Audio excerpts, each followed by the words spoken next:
Roy. The gentleman from Texas is recognized. Thank the Speaker. I thank the gentleman from Ohio.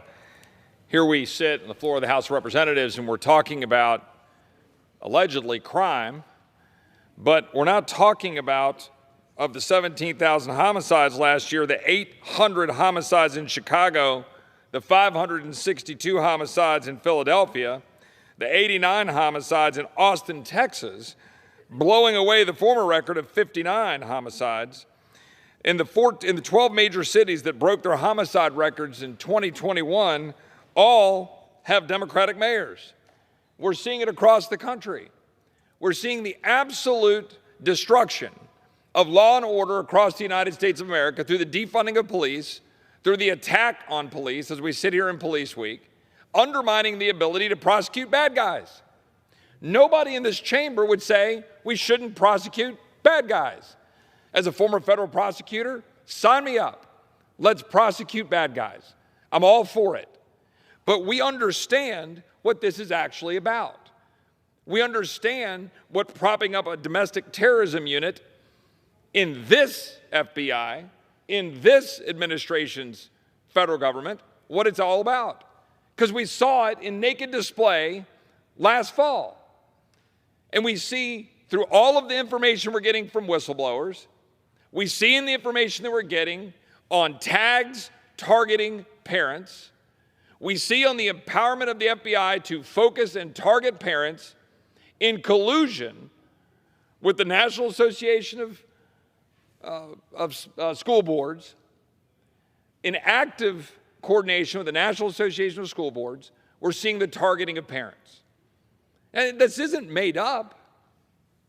Scott Smith is an actual father. He's an actual man in Loudoun County, Virginia, who had his face put up as the poster child for an extremist activity by the FBI to target parents in coordination with that National Association of School Board. If you go back and look at the video and you hear Scott Smith's wife crying that her husband was being targeted in the school board meeting because he dared to question the school board when his daughter had been sexually assaulted in a bathroom at a school he pays taxes for her to attend. And then this administration had the audacity to make him the poster child to target parents with the power of the FBI. We know this happened. We've got the information from the School Board Association. We've got the whistleblower's account of the tags being used by the FBI to do it. So, as my colleague from Florida pointed out about what this is really about, it's about empowerment of the federal bureaucracy to target Americans. That's what it's about. It's questioning that you don't think right. It's the extension of thought crimes that is pervasive in this body that will allow the government to target us for what we believe, inherently undermining our fundamental rights as Americans to free speech, to freedom of association, to be able to engage, to be able to talk with each other without having our government target us. If a bad actor carries out bad acts, prosecute him, prosecute her. But you have to do that with police that are funded. You have to do it with district attorneys that will prosecute the crimes.